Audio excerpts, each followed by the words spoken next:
were given very brief access to that meeting inside a dining room here at Mar-a-Lago. Former President Trump seated across the table from the Israeli Prime Minister. We did have an opportunity to get a few questions in while we were there. Trump described the meeting as a, quote, general discussion without going into any more detail beyond that.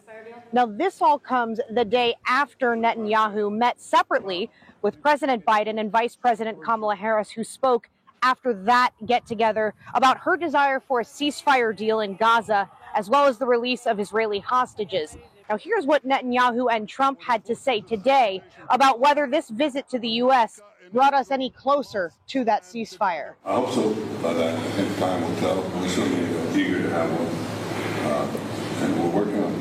It's a very tough situation. The hostages, they have to be given back immediately because there can be no way that they're in good shape. According to the Trump campaign, Netanyahu thanked him for his administration's work with Israel during his first term.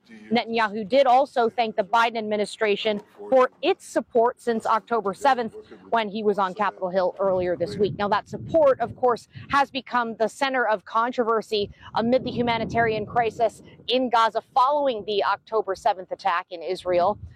Let's turn now to my colleague Kate Hussey, who has been speaking with protesters who were here to greet the Israeli Prime Minister during this visit. Emotions heating up out here as demonstrators, both for Palestine and for Israel, shouted at each other across Southern Boulevard, the Prime Minister arriving between them. Why would I do that? A shouting match and a clash of colors. The flags of Israel and Palestine collide, and demonstrators do too.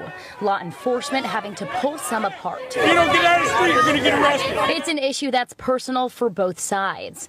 Noreen Assad, with her 3-year-old daughter, came for the 39,000 Palestinians killed in Gaza since the war began. She's my daughter. I can't imagine seeing somebody this young being attacked or killed. Cindy Falco Di Corrado, just as emotional, came for her mother, still living in Israel, and for the hostages, still in Hamas custody. I'm glad that there is a pushback and saying, no more. We're going to stand our ground. It's not about hate, it's about protection. Despite high emotions, protesters stayed mostly peaceful. My colleague Dave Bowman has been diving deep into the security measures taken out here. He now answers your tough questions. Benjamin Netanyahu's plane never did land here at Palm Beach International Airport. I wanted to know why the plane bypassed PBI and landed in Fort Lauderdale. Just before his scheduled arrival, dozens of police cruisers surrounded PBI's perimeter as Netanyahu's plane approached South Florida. The Palm Beach County Sheriff's Office had a command center in place. The FAA temporarily restricted air traffic. But the Prime Minister's motorcade drove 52 miles from Fort Lauderdale, where his plane landed, instead of the 3-mile drive from PBI. A Secret Service spokeswoman emailed, "Out of concern for security, the Secret Service does not discuss our protective operations." In a text through a spokesperson, Sheriff Rick Bradshaw called the security operation, quote, perfect, just like we planned it. When I asked if bypassing PBI was a part of that plan, the text returned, that's a question for the Secret Service.